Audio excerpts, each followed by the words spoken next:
Bien, vamos a ir a Mateo capítulo 10.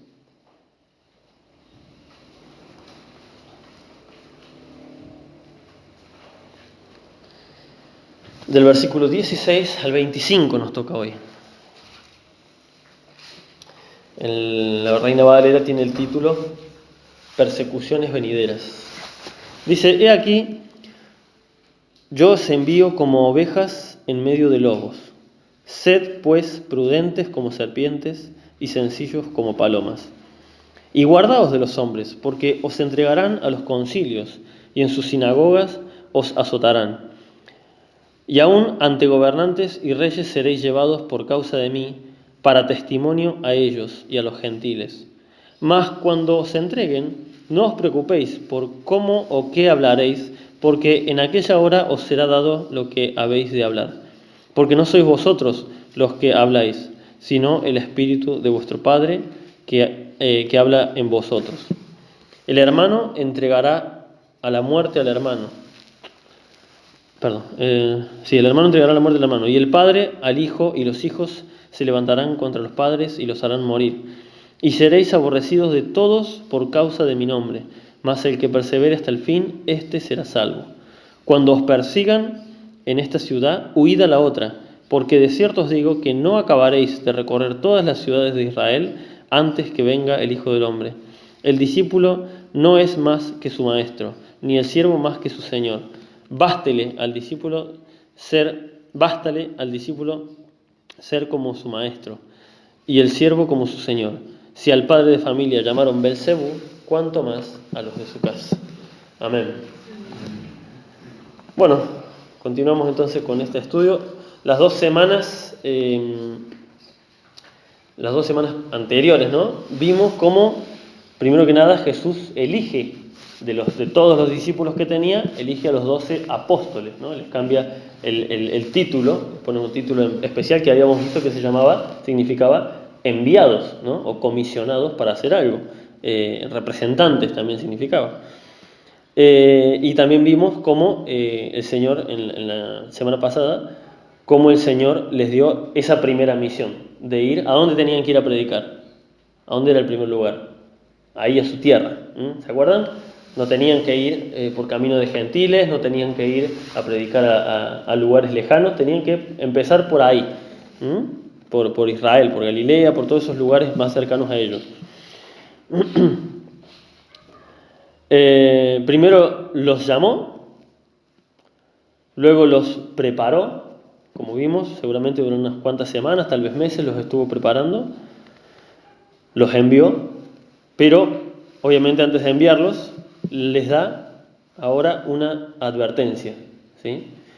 Les advierte lo que se van a encontrar por predicar el Evangelio.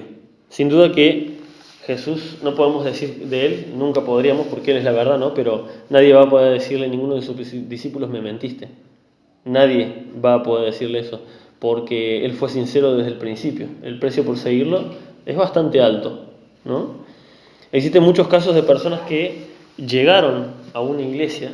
Yo escuchaba esto cuando yo era chico, recuerdo que era muy chico y recuerdo que ya pasaban, o sea, se ve que es de toda la vida, esto de gente que se iba mal de la iglesia porque le habían dicho que la iglesia era todo color de rosa. Venía a la iglesia que se te van a acabar los problemas. El pastor de la iglesia donde yo iba decía, no, se te van a multiplicar los problemas. Ahora que llegues con el Señor se te van a multiplicar, pero obviamente vas a tener la paz de Dios para resistirlo. Pero tristemente hay muchos casos de personas que llegaron a la iglesia y se terminaron yendo obviamente decepcionadas. ¿Por qué? Porque les mintieron, porque les dijeron, venía el Señor te va a sanar. Perdón, o sea, ¿y si el Señor no quería sanarte? No, todos tus hijos se van a convertir por tu ejemplo. Pará, vos no sabés. Y hay mucha gente que ha llegado al camino del Señor y los hijos se han muerto en la droga, o sea, no han querido, han estado en rebeldía y han malinterpretado tal vez el versículo que dice tú y tu casa serás salvo, entonces creyeron que por ese versículo, no, toda mi familia iba a ser salva sí o sí. Y no es siempre así. Entonces, al no tener una buena explicación de la palabra de Dios, al no estar bien instruido, uno a veces comete ese error, ¿no? Uno a veces comete ese error de por ahí hablar de más. Mucha gente tristemente se fue así. Nunca debemos ablandar el mensaje de la palabra de Dios. ¿Por qué? Porque ni siquiera el mismo Jesús lo hizo, ¿no? ¿Qué dijeron cuando Él les dijo todo lo que tenían que hacer? Mucho más adelante lo vamos a ver, ¿no? Le dijeron, oh, dura es esta palabra, le dijeron, ¿quién puede oírla? Y dice, y ahí de todos los que lo seguían terminaron quedándole ahí los 12, que eso seguramente lo vamos a ver mucho más adelante, ¿no? Pero solamente los 12 discípulos le quedaron de toda la gente que lo seguía. ¿Por qué? Porque creían que la palabra era dura. Si el Señor, y eso que Él hablaba con amor, y eso que Él hablaba con paciencia, con ejemplos, si de la misma boca del Señor explicado les parecía dura la palabra, ¿a ustedes les parece que nosotros podemos ablandar la palabra de Dios? Para nada. El pecado sigue siendo pecado, el error sigue siendo error, y es una cosa que no debemos ablandarla, fue un desliz, se dice. No, el pecado es aberración, es oscuridad contra el Señor. Amén. Leamos el versículo 16. Dice: He aquí yo os envío como ovejas en medio de lobos. Sed pues prudentes como serpientes y sencillos como palomas. Qué consuelo, ¿no? Para los que estaban entrando en el ministerio. Yo los envío como ovejas en medio de lobos. No dice, bueno, qué sé yo, como un lobo en medio de tigres. Capaz que tiene algún tipo de defensa. Capaz que el lobo en manada puede. No, ni siquiera 100, 200, 2000 ovejas no pueden contra un solo lobo. No pueden. Sola una oveja natural, me refiero, ¿no? El animal oveja. No puede. No tiene capacidad de defenderse, no tiene nada la oveja. Es un ser totalmente vulnerable. Así que imagínense recibir estas palabras del Señor cuando los estaba mandando a predicar. Yo los envío como ovejas en medio de lobos. Mucha gente también nos ha pasado a todos, ¿no? De entrar en el ministerio emocionados, ¿no? Entrar en el ministerio emocionados sin saber realmente dónde te estás metiendo, ¿no? Yo lo conté. Nosotros de chicos nos metieron en el ministerio de alabanza y todavía no éramos conscientes. No éramos conscientes de lo que hacíamos. Realmente no estábamos capacitados, no era el lugar que teníamos que ocupar. No es un chiste la casa del Señor, no es un chiste la obra del Señor. Y hoy reflexiono y pienso en todos los que estábamos, ¿no? Y digo, wow, ¿cuántos de esos hoy están en el mundo? ¿Cuántos están descarriados, ¿no? Por meterse a servir sin la instrucción correcta, sin el entendimiento de lo que estás haciendo. Es muy peligroso. Por eso la advertencia del Señor. Yo los estoy enviando como ovejas en medio de lobos. Pero no hay que confundir las cosas. Jesús no los estaba mandando a predicar al mundo. Ojo. ¿A dónde los estaba mandando a predicar? Dentro de Israel. Se supone que Israel era la nación de Dios. Se supone que todos eran creyentes en el Dios verdadero. Se supone, todos una vez al año iban hasta Jerusalén, hacían su sacrificio. O sea, ¿de quién se tenían que cuidar? ¿Quiénes eran los lobos? ¿El mundo? No. Los de adentro. Los de adentro, los religiosos. Los de adentro de Israel. Esos eran los lobos. Esos son de los cuales les estaba advirtiendo el peligro. Fíjense una cosa. Pablo vemos en Hechos que anduvo por un montón de lados, ¿no? Pero ¿a dónde es que siempre les fue peor? O sea, anduvo por varios países, pero a donde lo apedreaban, lo escupían, lo golpeaban, siempre dentro de Israel, sobre todo en Jerusalén. Siempre adentro. Fíjense cuando fue a Atenas. ¿Qué pasó cuando fue a Atenas? Él les predicó y se burlaron de él, pero no le hicieron nada más. Es más, hasta dice la Biblia que algunos pocos creyeron. Cuando vio que tenían muchas estatuas, dice, veo que son muy religiosos, muy supersticiosos, ¿no? Le dice, y les habla, y dice, cuando escucharon que les habló de la resurrección, le dijeron, uno se burlaban y otro decía, ya te vamos a escuchar hablar de vuelta. Como diciendo, payaso, le estaban diciendo, anda con esa payasada para otro lado, le estaban diciendo. O sea, no lo atacaron, no lo golpearon, simplemente, se rieron. Pero dentro de Israel lo apedreaban, lo golpeaban, le hacían de todo, lo perseguían, no lo dejaban en paz, lo metían preso, lo azotaban. ¿Todo de quiénes? ¿De mano de quiénes? De los religiosos. Miren qué peligroso es una mente religiosa en el mal sentido, ¿no? No como dice el pasaje, que la verdadera religión es visitar a los enfermos. No, no. O sea, los religiosos, como lo entendemos el concepto actual, ¿no? Una persona tan metida en sus formas, en su creencia a su manera, que no ve la palabra de Dios como la tiene que ver. Eso es lo que le pasaba a estos hombres. Entonces por eso dice, ovejas en medio de lobos. ¿Por qué? ¿Qué hace el lobo con la oveja? Se la come. ¿Qué querían hacer estos hombres? Se lo querían comer crudo, se los querían comer vivo. No querían dejarlos predicar, no querían dejarlos ni siquiera vivos. Nada más que bueno, como todavía ellos no tenían la autoridad total, los judíos, ¿cómo se llama? Los fariseos, todo eso, no tenían la autoridad para matar a una persona. Eso, por eso tenían que delegarlo al gobierno de los romanos, ¿no? Por eso terminan llevándole al Señor Jesús, ¿a dónde? Delante del gobierno romano, porque ellos no podían matarlo con su propia mano porque podían ir todos presos. Pero miren esta advertencia que les dice el Señor. Dice, sed pues prudentes, después de decirles que son ovejas, les dice, sean prudentes como serpientes, pero sencillos como palomas. La palabra prudentes es la palabra en griego frónimos, que significa sensato, sagaz, o sea, astuto, ¿sí? Pensar, o sea, no hay nada de malo en pensar estrategias, ¿sí? No hay nada de malo en buscar lo mejor. Ser sensato, ser sagaz, discreto también significa. A veces no siempre es tiempo de estar gritando en la calle, el Señor viene pronto. A veces es tiempo de ser discreto, a veces hay que callarse la boca y escuchar al otro para ver qué es primero lo que tiene para decir. Y ahí recién vos podés responder, refutar o lo que sea. Discreto y ser cauto, que es lo más importante, ¿no? Eso es lo que son. Así es una serpiente, ¿no? Son sagaces, son cautelosos. Porque aunque la serpiente nos dé mucho miedo, créanme que la serpiente tiene más miedo de nosotros que nosotros de ella. Porque ella nos ve como cosas gigantes que estamos al lado de ella. O sea, nos tienen un terror terrible la serpiente. Por eso lo primero que hacen es defenderse. La mordida no es un ataque, es una defensa de parte de los animales. Y de parte de la serpiente en particular. Y eso dice, por un lado, sean en ese sentido, no dice malvados, no dice violentos como serpiente, dice astutos. De la serpiente solamente recojan la astucia. Pero dice sean sencillos como paloma. ¿Qué significa? Inocente. Significa también, fíjense la palabra, qué cosa loca, significa ingenuo. O sea, ingenuo ¿en qué sentido? Con respecto a la maldad.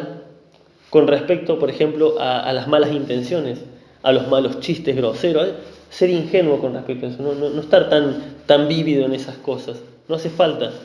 ¿Por qué? Porque la paloma, ¿qué caracteriza la paloma? Suele ser un animal blanco, un animal de la pureza, que representa la paz, ¿no?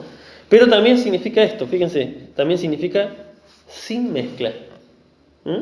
O sea, no mezclarse con el mundo. Eso es lo que les estaba diciendo el Señor Jesús. Sean prudentes como la serpiente, pero también sean como la paloma. Sencillo, inocente, ingenuo, sin mezcla.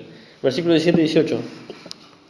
Y guardaos de los hombres, porque os entregarán a los concilios, y en sus sinagogas os azotarán. Y aún ante gobernadores y reyes seréis llevados por causa de mí, para testimonio a ellos y a los gentiles. Esta frase que les dice el Señor Jesús realmente... Aquellos que dicen que Jesús, bueno, era solamente un hombre. El Señor dijo tantas cosas que se cumplieron tan a rajatabla que, o sea, tenés que ser muy insensato para pensar que era un hombre cualquiera. ¿Cómo sabía? Porque está en la historia, no solamente en la Biblia, está en la historia de la humanidad lo que les hicieron a los cristianos.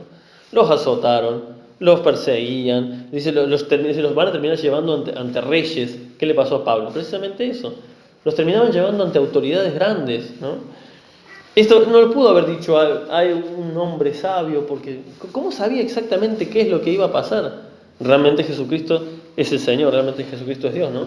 Aquí claramente vemos que esta advertencia no era solamente para el viaje misionero que les estaba mandando en Israel, era una advertencia para siempre, porque eso no los persiguieron, no los azotaron, ni los llevaron ante reyes los apóstoles, ¿cuándo? Hasta después recién de la resurrección de Jesús. O sea, no era para ese momento exactamente. Ya les estaba advirtiendo cosas que iban a pasar en el futuro. Nunca los arrestaron hasta después de la resurrección.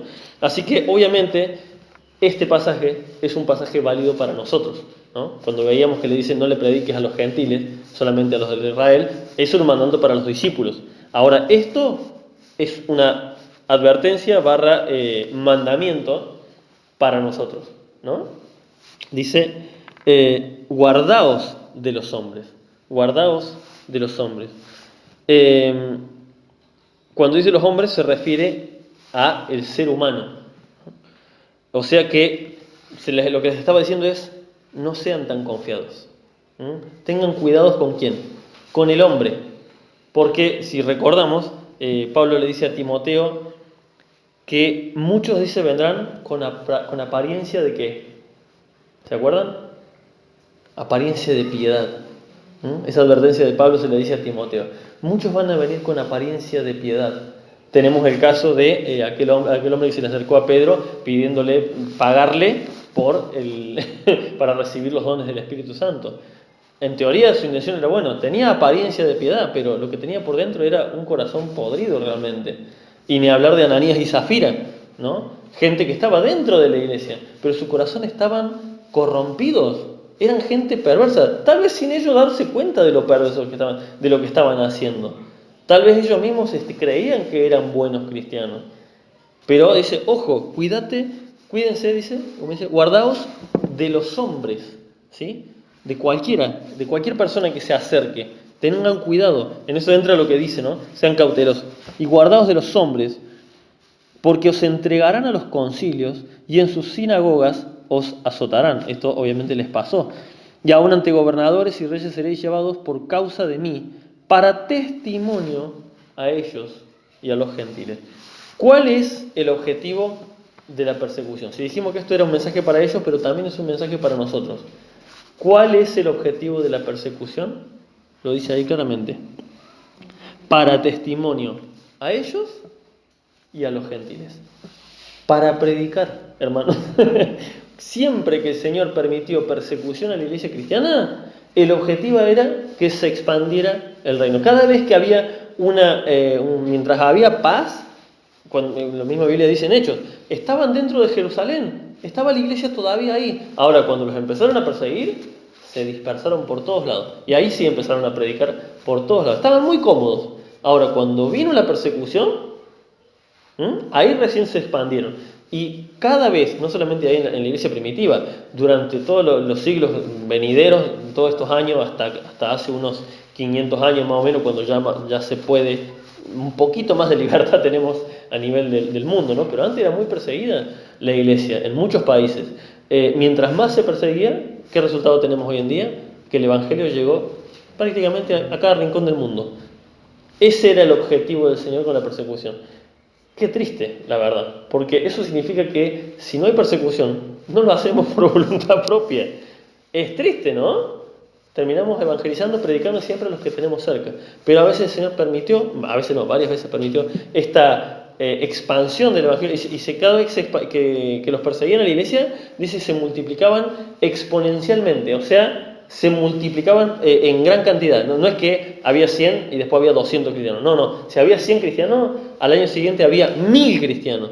Y al siguiente había 5000. O sea, se multiplicaban los cristianos. A tal punto que, creo que fue en el año 300 y algo, me parece, que el emperador Constantino tuvo que decir, no, o sea, ya había tantos cristianos que mejor dijo, hacemos, como no lo hizo porque creyera en Dios, dijo como una medida política, ¿no?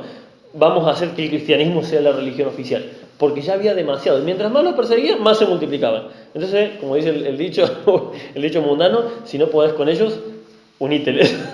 Eso hizo el emperador Constantino, no porque creyera en Dios, no hay evidencia de que verdaderamente creyera en Dios, pero sí, claramente, fue una estrategia más para lidiar con este crecimiento tan grande que estaba teniendo el Evangelio. Vamos a ir a Hechos, capítulo 5.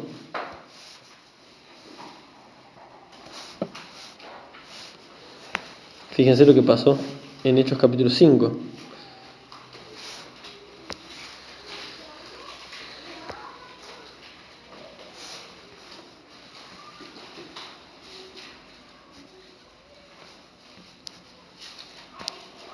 Versículo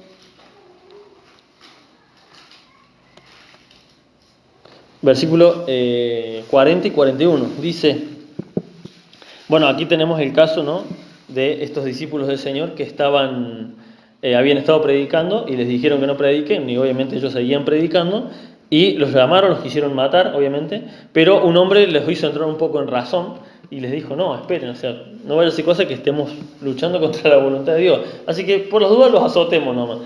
Y dice, versículo 40 dice, y convinieron con él, y llamando a los apóstoles después de azotarlos, y azote no es que un cinto como me agarraba mi mamá cuando era chico, eran azotes dolorosos. O sea, el que vio la pasión de Cristo más o menos tiene idea de lo que eran los azotes.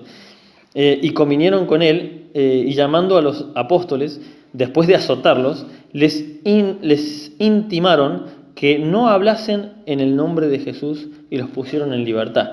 Y ellos salieron de la presencia del concilio gozosos de haber sido tenidos por dignos de padecer afrenta por causa del nombre. ¡Wow! ¿Cómo salieron? Gozosos. Gozosos. Y obviamente, si yo les pregunto, ¿a quién le gustaría participar de una persecución a los cristianos? A nadie. Obviamente a ninguno nos gustaría. Es más, correríamos hasta el riesgo de creer que es un castigo de parte de Dios para la iglesia. Pero lo cierto es que, fíjense la actitud de nuestros hermanos, cuando recién la persecución recién estaba empezando acá. Estamos en Hechos 5 recién estaba empezando. Apenas fueron unos azotes nada más. Todavía no los mataban. Y sin embargo, dice, estos hombres salieron, dice, gozosos de haber sido tenidos por dignos. ¿Quién diría esto? ¿Quién podría gozarse de decir, wow, fui digno, soy digno, Dios me consideró digno de ser azotado por su nombre? Uno diría, Dios, ¿por qué permitís esto? No es la actitud correcta, porque nunca hay que entender la persecución como una maldición o un castigo, porque no lo es. No lo es. Es simplemente una herramienta que el Señor tiene que usar muchas veces. ¿Por qué? Por la debilidad humana, por la misma debilidad humana que tenemos. Es en los tiempos de persecución donde pasan dos cosas. La iglesia de Cristo verdadera crece exponencialmente y los falsos cristianos huyen. Porque en el tiempo de persecución nadie va a decir que es cristiano falsamente. Nadie. Es un tiempo de purga, es un tiempo de limpieza para la iglesia. Es horrible pensarlo, pero es la verdad. Es la verdad, es lo que pasa. Volvamos a Mateo capítulo 10, versículos 19 y 20. Dice, fíjense esta advertencia del Señor. Mas cuando se entreguen, no os preocupéis por cómo o qué hablaréis, porque en aquella hora os será dado lo que habéis de hablar. Porque no sois vosotros los que habláis, sino el Espíritu de vuestro Padre que habla en vosotros. Esta es una invitación del Señor realmente a no sobrepensar. Hay un problema que tenemos muchos, no sé si todos, ¿no?, pero a mí me pasa, el problema de sobrepensar las cosas. No sé si a ustedes les pasa. No es que me pongo a pensar en un tema, es que lo sobrepensas y lo pensás de una forma y te terminás atormentando, y después cuando vas a la situación resulta que no era para tanto. Pensaste demasiado, que qué me va a decir, que cómo es, que por qué me lo habrá dicho, y después cuando vas resulta que o fue un malentendido o ni siquiera te lo dijeron con esa intención. ¿Por qué? Porque sobrepensamos demasiado las cosas. Esto es una invitación del Señor a, cuando vamos a predicar el Evangelio, no te vuelvas loco pensando qué le voy a decir, cómo le voy a decir, y si me viene y me habla de esto. No, tranquilo. Obviamente debemos prepararnos en la palabra de Dios, debemos leer, debemos estudiar, pero tampoco maquinarnos con cómo vamos a hablar, porque en ese momento la palabra del Señor va a ser dada como Él la quiera. Muchas veces cuando nos toca hablar del Señor, nos toca hablar de sorpresa, como el caso que les contaba que me pasó anoche. Yo no tenía nada preparado para hablar anoche, pero bueno, tuve que hacer hablar lo que el Señor me puso en el corazón en ese momento. Y después capaz que te quedas pensando, ¿y cómo no dije tal cosa? No te preocupes, si estás en comunión con el Señor te dio las palabras ni más ni menos de las que tenías que decir. Y al mismo tiempo, obviamente, es un consuelo saber que no depende de nosotros. Porque sería una carga muy grande saber que una persona no se convirtió porque yo no le dije las palabras correctas. Entonces, Dios sería injusto, porque si Dios nos hizo, sabe que somos imperfectos. Dios sabe bien que somos imperfectos. ¿Cómo me va a mandar a mí a decir las palabras perfectas para una persona que yo ni siquiera conozco? No depende de nosotros. Dice, porque no sois vosotros los que habláis, sino el Espíritu de vuestro Padre que habita en vosotros. Ahora la clave está ahí. El Espíritu de Dios habita en nosotros. Ahí está la clave verdadera. Si habita en nosotros, si tenemos comunión con Él, no tenemos de qué preocuparnos. Estas palabras, esta invitación a no sobrepensar es un consuelo para nosotros. Es un verdadero consuelo. Pero obviamente se necesita una cosa muy importante, que es fe. Fe para creer de que verdaderamente el Señor va a hablar lo justo y lo necesario por medio nuestro. Fe en que la situación está totalmente bajo el control de Dios. Y hay que tener también mucho ojo, porque he escuchado que hay algunos, y lo he visto de hecho, no solamente lo he escuchado, algunos ministros, algunos predicadores que usan este versículo como excusa para no prepararse para la prédica. Entonces no, el Señor, no hay que preocuparte por lo que vas a decir porque el Señor te va a dar palabra. Yo lo he visto, hermanos, es horrible. Es una persona tirando versículos a lo loco y no hilando nada. Y vos decís, ¿de acá habló el hermano? No tengo idea. Nos pasó con Carla cuando, bueno, antes de venir acá, ¿no? Un buen tiempo antes, que estábamos visitando varias congregaciones distintas y nos tocó una en Cosquín, que no la había mencionado, no importa, pero nos tocó una en Cosquín que entramos y todo muy grande, muy bonito, muy lindo la música, lo que quieras, pero la predicación, ¿de qué habló? No tengo idea. Porque decía, porque el Señor dice en Proverbios tanto que Él te va a hacer libre. Vos tenés una enfermedad, Dios te puede sanar. El herrero no sé qué, y después saltaba con la otra parábola de otra cosa, pero no había un tema central. Eran muchos mensajes así, palabras, y la gente gritaba, amén, amén, amén. ¿De qué habló? No tengo idea. Solamente tiró muchos pasajes muy bonitos, alentadores, motivadores, pero no me quedó ninguna enseñanza. No aprendí, si yo estaba en algo mal, no entendí en qué estaba mal, porque siempre cuando uno va a la palabra de Dios, cuando uno escucha la predicación, les puedo garantizar que siempre encontramos algo que el Señor nos habla, o que estamos en algo mal, o que podríamos perfeccionar un poquito más las cosas, ¿no? Siempre de alguna forma, la palabra de Dios no es para nuestro, ¿cómo se dice? Para nuestra satisfacción. No. La palabra de Dios nos confronta. Entonces, cuando vos escuchás un mensaje que es todo bueno, todo buena onda, un montón de versículos, y al final llegaste, ¿de qué te habló? No sé, de que Dios es bueno, creo. Es horrible y no es una excusa válida este pasaje de decir no se preocupen por lo que van a decir, porque no se refiere a eso.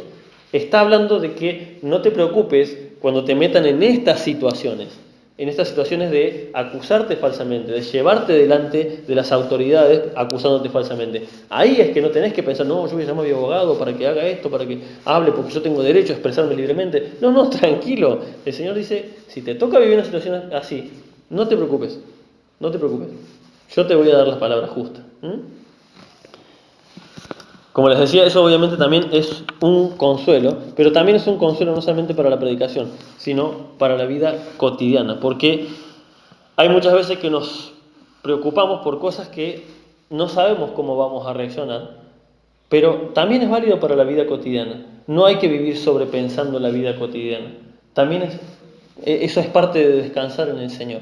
Si conocemos la palabra del Señor, si estamos en comunión con Él, seguramente van a surgir problemas cotidianos con nuestra pareja, con familiares, pero nuestra preocupación no tiene que estar en eso.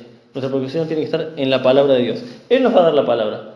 Y si no se nos ocurrió qué decir, lo más probable es que Dios quería que nos callemos la boca, porque muchas veces lo hubiésemos arruinado más si hubiésemos hablado. Leemos el versículo 21. Dice: el hermano entregará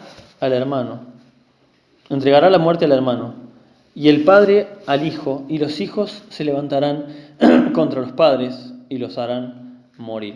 Aquí el Señor está haciendo una clara advertencia a lo que obviamente pasó y en algunos países pasa, ¿no? Cuando muchos se convertían a Cristo, cuando por ahí se convertía el padre de familia y si los hijos eran chicos, tenían más posibilidades, ¿no? Porque la cabeza del hogar tenía más autoridad y bueno, los chicos eran chicos. Pero ¿qué pasaba cuando se convertía el hijo? Y el padre era, como vimos, un acérrimo religioso. ¿Qué pasaba cuando se convertía un padre ya adulto y sus hijos eran adultos? Bueno, en la historia secular cuenta precisamente esto, de que mucha gente entregaba a sus propios familiares. Como no estaban bien tal vez con ellos, como estaban peleados, estaban enojados, aprovechaban y usaban esto de que se habían convertido al Evangelio, lo usaban como excusa para matarlos. lo usaban como excusa para entregarlo.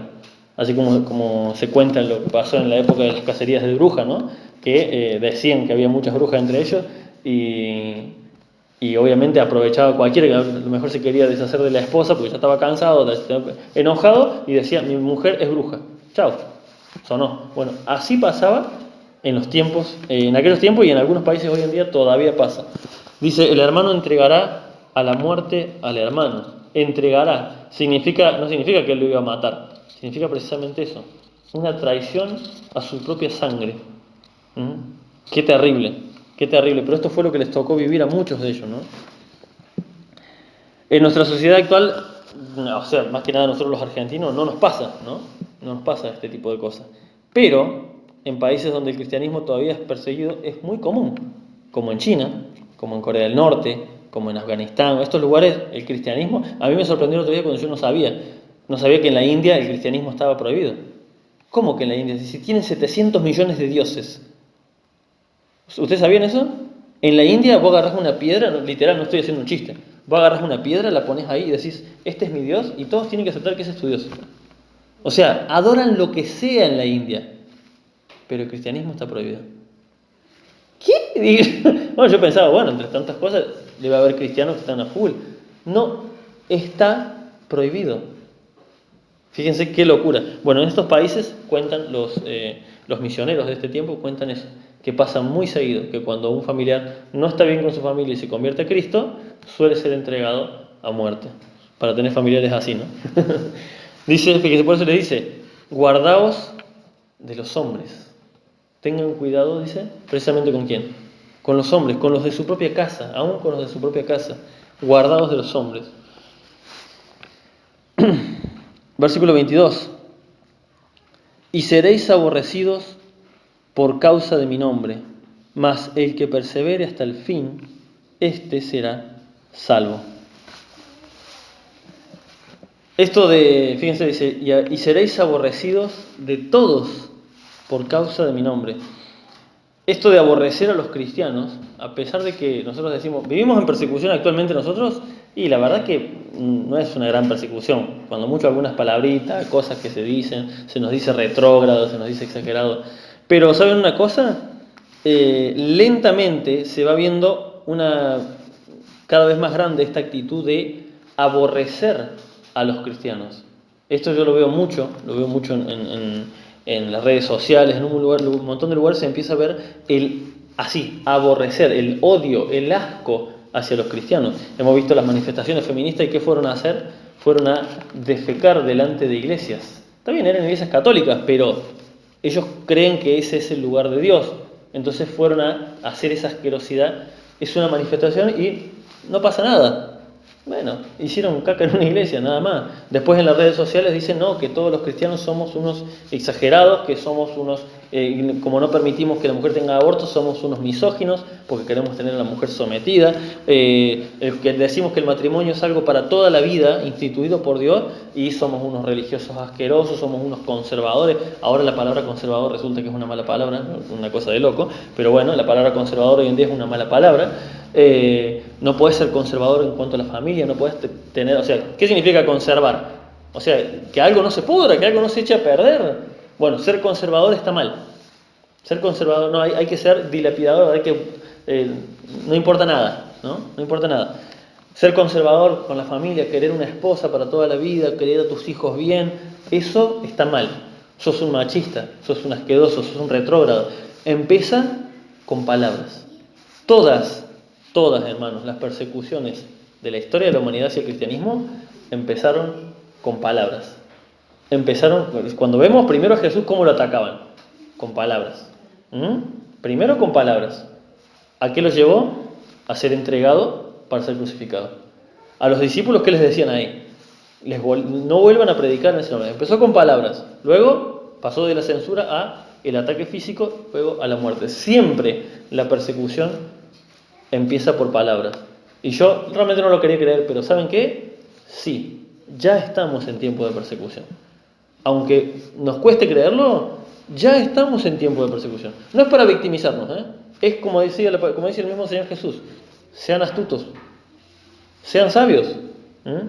Si yo sé que está qué sé yo, por ejemplo, en Facebook, ponen que es ilegal compartir cosas de la familia, o sea, tampoco voy a ser tan sonso de ir a compartir solamente para ver cómo me atacan. O sea, no compartas cosas de la familia. Para eso tenés la iglesia, podés predicarle a tu familia, podés predicar. Sean astutos. ¿Para qué vas a buscar? Y vamos a ver más adelante que el Señor los manda también a esto, a huir de las posibilidades de ser arrestados. No quiere decir que busquemos ser arrestados publicando cosas a propósito, ¿no?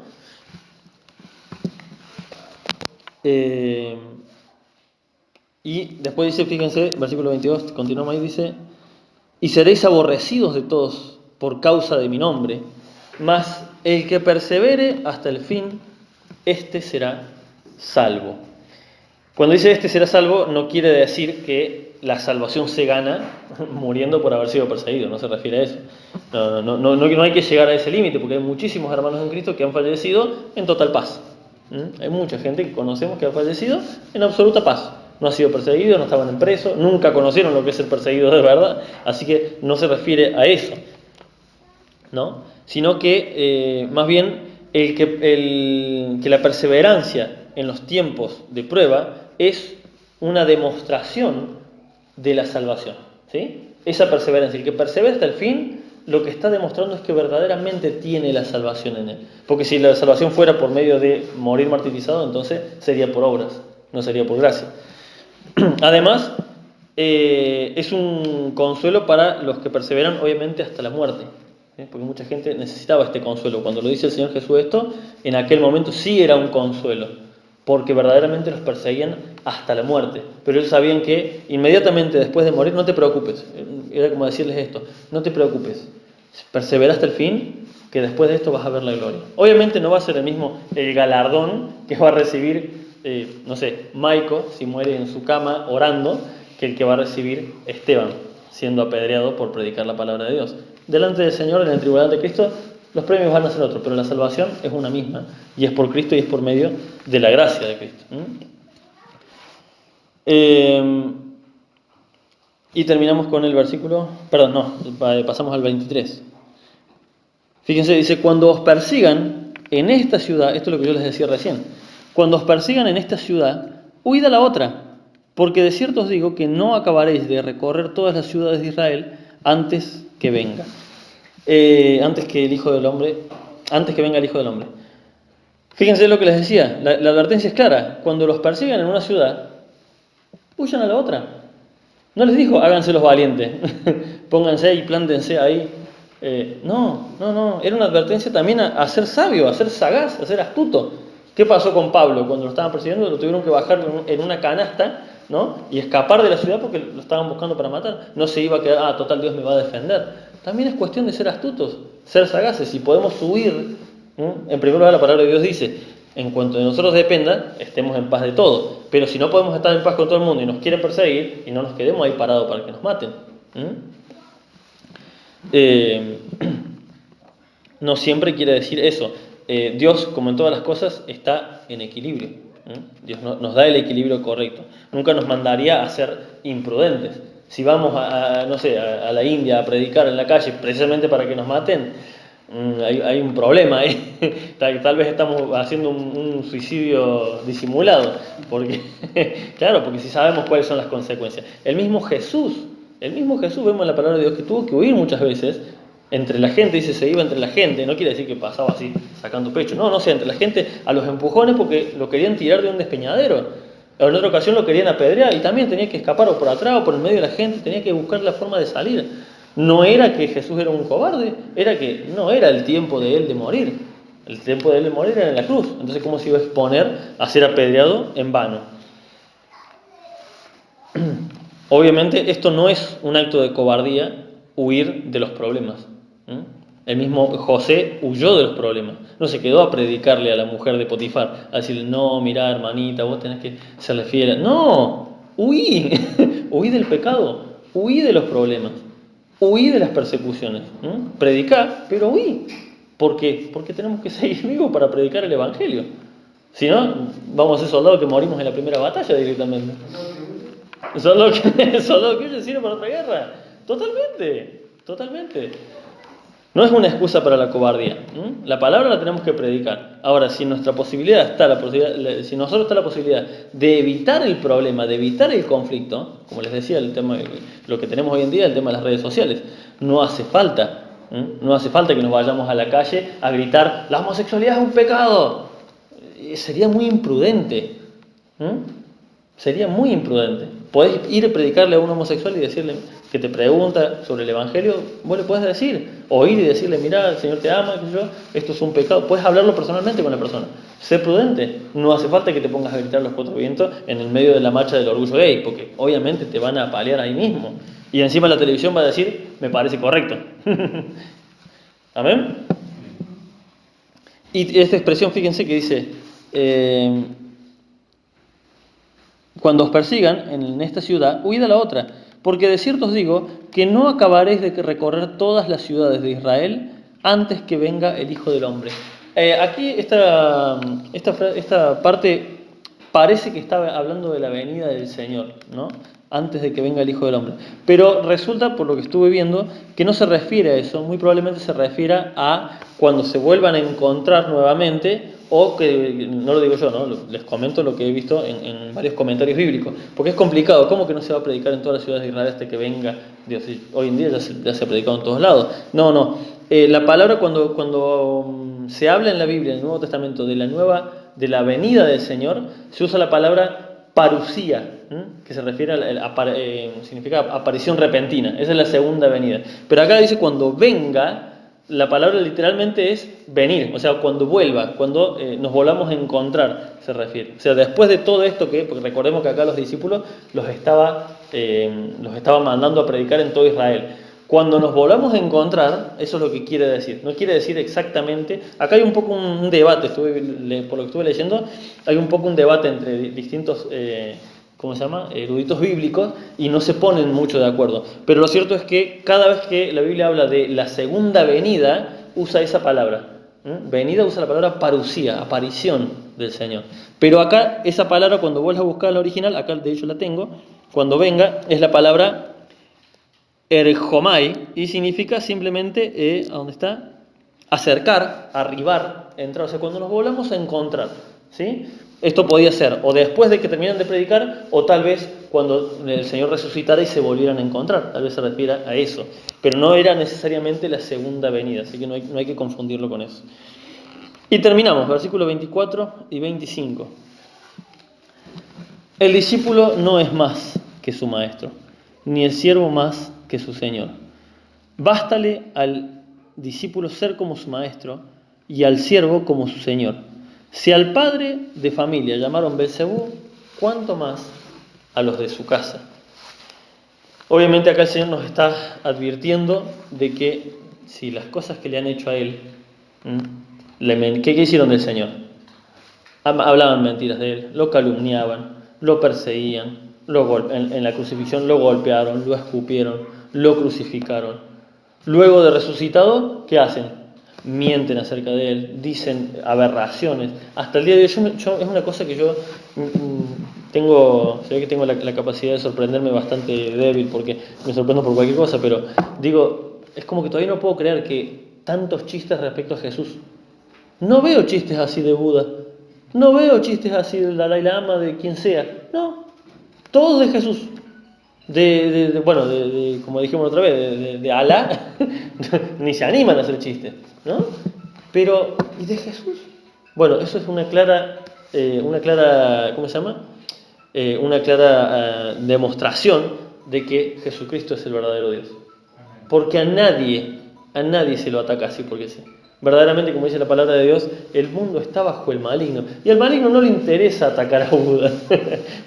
Si es por el diablo que todos creen lo que se te dé la gana. Siempre y cuando no creas en Jesús, creen lo que se te dé la gana. Por eso están atacados. Ya hay tantos chistes, tantas bromas. ¿Cómo puede ser? ¿Cómo puede ser? Precisamente por esto dice: si al padre de familia llamaron Belcebú, se está refiriendo a él, ¿no? Si al padre de familia llamaron Belcebú, que en realidad era el nombre de un ídolo que tenían los cananeos, que se llamaba Baal Zebú, ¿no? O sea, no sé qué cosa de Baal. Pero ¿cómo se llama? Los judíos, un poco en burla, les cambiaban el nombre y les ponían un nombre ridículo. No querían ni siquiera nombrar el nombre verdadero, que era Baal-Zebub, y en forma de chista ponían Belzebú, que significaba, creo que el príncipe de las moscas, o el príncipe de lo podrido. Modificaban las palabras a propósito, los judíos, para un poco burlarse de esos dioses. Por eso muchos nombres que están acá están cambiados en realidad. Usaron palabras parecidas para hacer una burla de eso. Dice, si a mí me llamaron el príncipe de las moscas, el asqueroso, el inmundo, o sea, recuerdan que dice Pablo, el que tiene por inmunda la sangre de Cristo. Mucho ojo, ¿no? ¿Ese? Aquel que tiene por inmunda la sangre de Cristo. Bien, exactamente esto es lo que hacían con el Señor Jesús, y se hace hasta el día de hoy. Siempre atacarlo en su deidad, atacarlo en su santidad, atacarlo en su perfección, en su conocimiento, en su sabiduría, ¿no? Muchos chistes, muchas bromas de esto. Si al Señor le hacen esto, lo que el Señor está diciendo es, ¿cuánto más a los de su casa? ¿Cuánto más a ustedes?